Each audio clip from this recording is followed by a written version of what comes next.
ఒకసారి నేను బస్సులో వెళ్తున్నాను, ఒక 20-25 ఇయర్స్ అయి ఉంటుంది. నా పక్కన ఒక పెద్ద ఆయన కూర్చున్నాడు. ఆయన వాళ్ళకొని చూస్తే పూజారి గారు లాగా ఉన్నారు. ఆయన అడిగాను నేను, సార్ మీరేం చేస్తారు అని. అంటే ఆయన అన్నాడు, నేను మోక్షాన్ని గురించి ప్రబోధిస్తానండి పలానా దేవాలయంలో అన్నాడు.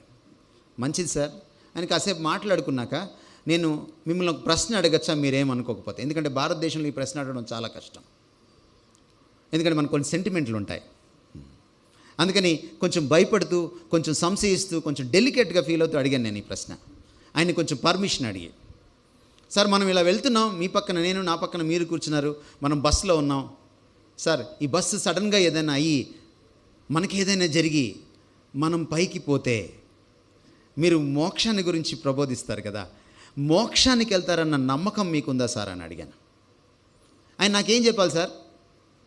వెళ్తాను అనాలి, ఏ. వెళ్ళను అనాలి, బి. నాకు తెలీదు అనాలి, సి. ఆయన డి తీసుకున్నాడు, పైవేవి కావు.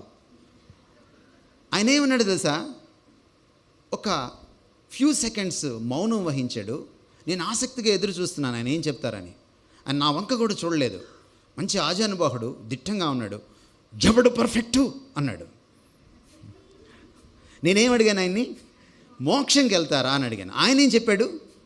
ఎవడు పర్ఫెక్టు అన్నాడు. అవును సార్, మీరు చెప్పింది చాలా కరెక్ట్. Nobody is perfect. అందుకనే ఆ గ్యాప్ పూడాలంటే ఎవరు రావాలి తెలుసా? ఆ మిస్టర్ పర్ఫెక్ట్ దిగి రావాలి. ఒకే ఒక mister perfect, that is mister God. ఇది అవతారానికి రెండో రీజన్.